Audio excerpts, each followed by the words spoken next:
नमस्कार मित्रांनो, welcome to S class education. मित्रांनो, मागच्या व्हिडिओमध्ये ऑलरेडी आपण सेक्शन 1 लँग्वेज स्टडी कवर केलेला आहे. आता आपण पाहतो आहे सेक्शन 2 टेक्स्चुअल पॅसेजचे आन्सर्स कसे लिहायचे.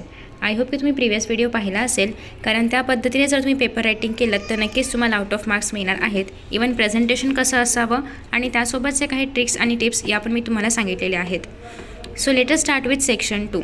आता सेक्शन 2मध्ये क्वेश्चन नंबर 2A आणि क्वेश्चन नंबर 2B दोन्ही पॅसेजवाले आहेत. तर याच्यामध्ये आपण मोस्टली फोकस करणार आहोत जे आपले पर्सन रिस्पॉन्सवाले क्वेश्चन्स आहेत त्यावरती, आणि त्यासोबतच आपण बघणार आहोत की आन्सर्स नेमके कसे लिहायचे.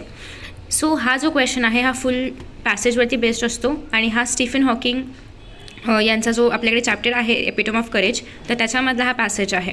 So you can read the passage आणि याच्या अकॉर्डिंगली आपण आन्सर्स लिहिणार आहोत. ठीक आहे. सो इथे सगळ्यात पहिला जो क्वेश्चन आहे, complete the following sentences. So आता याचं उत्तर कसं लिहायचं, तर तुम्हाला इथपर्यंत जे आहे तर हे याच्यामध्ये शोधायचं आहे या पॅसेजमध्ये, आणि पुढचं जे आन्सर असेल ते तुम्हाला शोधून लिहायचं आहे. So doctor Hawking firmly believes that. आता या ठिकाणी तुम्हाला ते जे सेंटेन्स आहे तर ते फाइंड आउट करायचं आहे आणि मग त्याच्या अकॉर्डिंगली आन्सर्स लिहायचे आहेत. ठीक आहे. सो अर्धा पॅसेज या ठिकाणी आहे. थोडंसं ब्लर मे बी असू शकतं, पण तुम्ही क्वालिटी इन्क्रीज करा. ठीक आहे. ओके. सो आता इथे जर तुम्ही पाहायचं म्हटलं तर आन्सर्समध्ये आपण असं लिहिणार आहोत की doctor Hawking firmly believes that हे क्वेश्चन आहे असं, आणि त्याच्या पुढे जे काही असणार आहे त्याच्या खाली तुम्हाला अंडरलाईन करून लिहायचं आहे, बिकॉज ते आन्सर असणार आहे. सो तुम्हाला प्रत्येक लाईनला किंवा प्रत्येक वर्डला अंडरलाईन करायचं आहे आन्सरमधल्या. ठीक आहे. सिमिलरली सेकंड, आता इथे बघा कसं लिहिलं आहे, सेक्शन 2 हे मेन्शन करायचं आहे.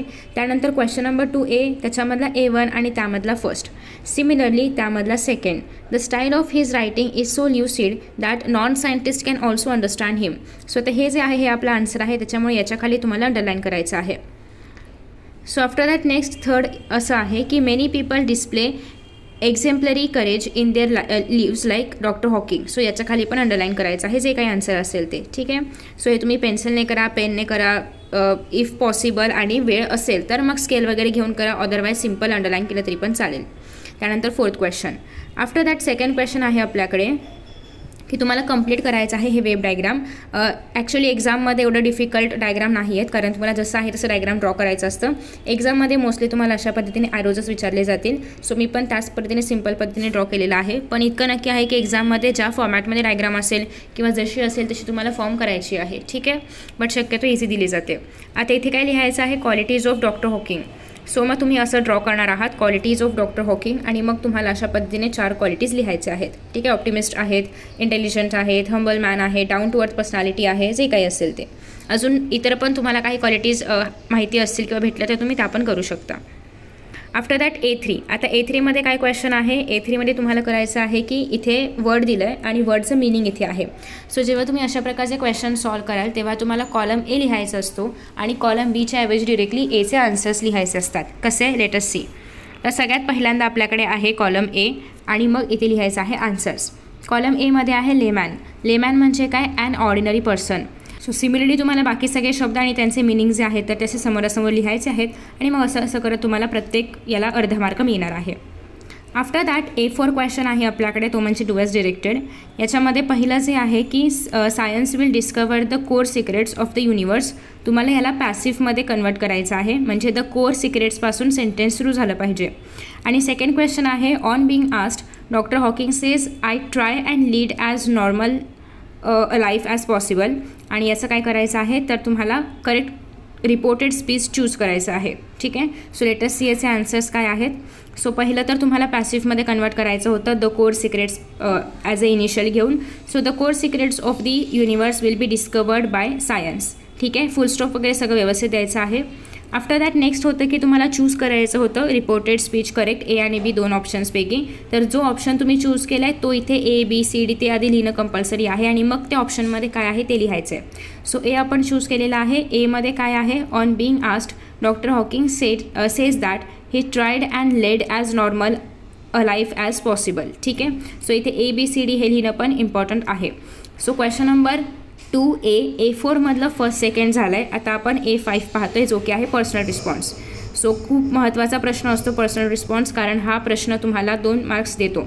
So if you had the opportunity to study and do research. So which what branch of science would you choose and why.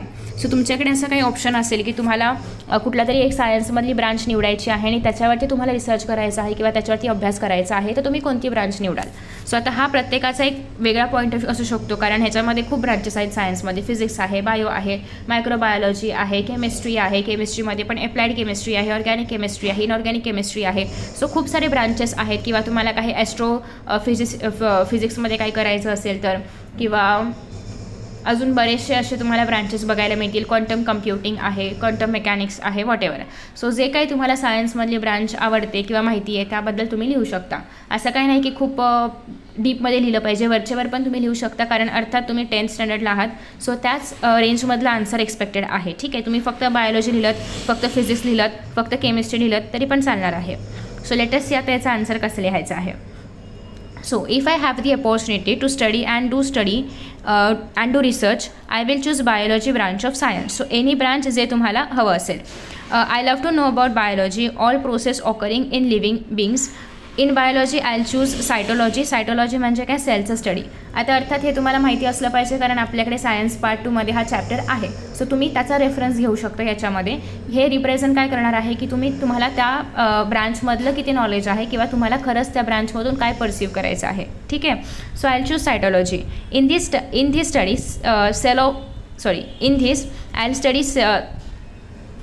I will do study of cells and cell organelles are done. एक मिनटं, काय लिहिलं आहे, in the study of cells and cell organelles are done. ठीक आहे. So याच्यामध्ये study of cells आणि cell organelles वगैरे केलं जातं. I want to do more research on stem cells and have to make real organs from them. So yes, so अशा प्रकारचं simple answer तुम्ही लिहू शकता.